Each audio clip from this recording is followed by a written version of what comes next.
Vulnerability management is the sort of outer box in a set of Russian dolls or Chinese boxes. It's an overall sort of approach within which we manage risks, we manage crises, which are the characterization, the manifestation of risk.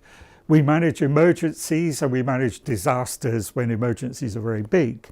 So as you move towards the center of the diagram, or the smaller boxes, you're moving towards more concrete, less abstract ideas and more concentrated and less diffuse things. But vulnerability management is right around the outside of that, and something we need to do in order to have less need to reduce risks, crises, emergencies and disasters. Traditionally, we have assumed a relationship between magnitude and frequency. And it's generally a Gaussian one. That means that it's got a bell-shaped curve. What this means is we're not very concerned about the small events, and actually we're not all that concerned about the extremely large ones because they are infrequent. The small events may be very common, but they're not big enough to do huge amounts of damage. And this is the product of falling probability. In other words, the big events are so uncommon that we don't have to worry too much about them. This is the traditional idea. Whereas we do have to bear in mind that if the big events do occur, then vulnerability to them is sky high. So what actually in any, for example, 10-year period is more likely is that we will have events that are somewhere in the middle. Now, it's very hard to put numbers to this unless we get down to specific details, but for most natural hazards and some human-induced hazards, then the optimum mitigation level ought to be for events that are not uncommon, but they're not completely day-to-day, workaday type events. They might occur maybe once every 5 years or once every 10 years, or even in some cases once every 2 or 3 years. But probably no more often than that. They are of a certain size, but they're not the biggest events that could possibly be happening. So this is the traditional way we've been looking at this for decades, but in recent times there's been some concern about this. Is this really what is happening?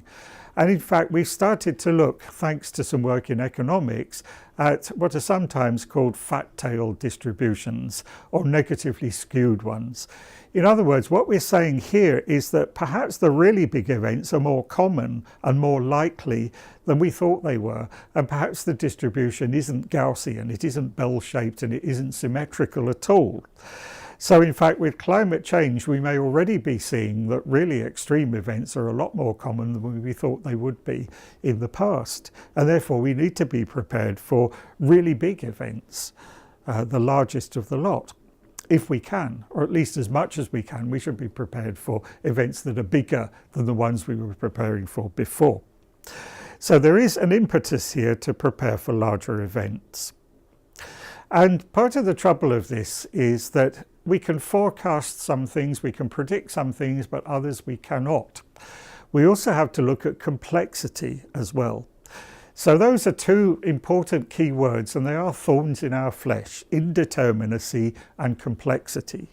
Climate change is altering meteorological hazards, anything to do with the weather, and things may be different in the future with respect to what we regarded as the norm in the 20th century. In reality, climate is by no means as fixed as we tend to treat it anyway. However, there is an apparent propensity for more extreme events to occur. So we have possibly larger events, and they may be compounded or increased by secondary disasters. A good example of that is that large earthquakes can cause anything between 10 and 20,000 landslides, and there have been instances where the landslide is more of a problem than the earthquake. Cascading events where interacting vulnerabilities mean that it isn't even necessarily the primary impact that matters, but the secondary one.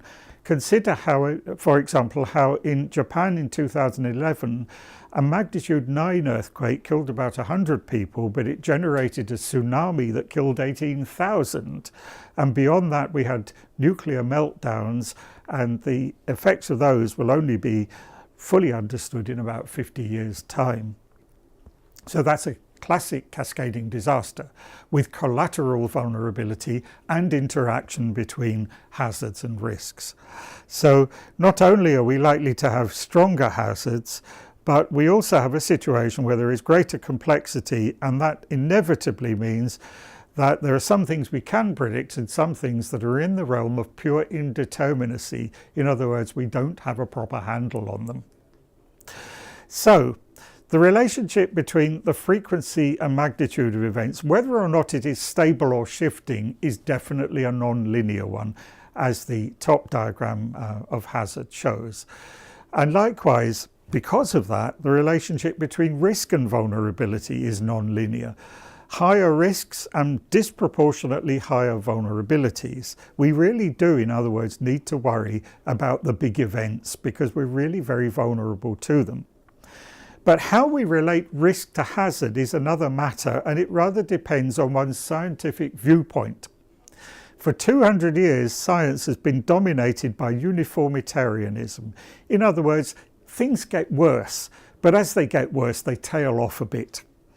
We got to the millennium and suddenly up pops again catastrophism. In other words, as things get worse, they get dramatically worse. Now, I don't know which of these two bottom diagrams is the right one. Time will tell.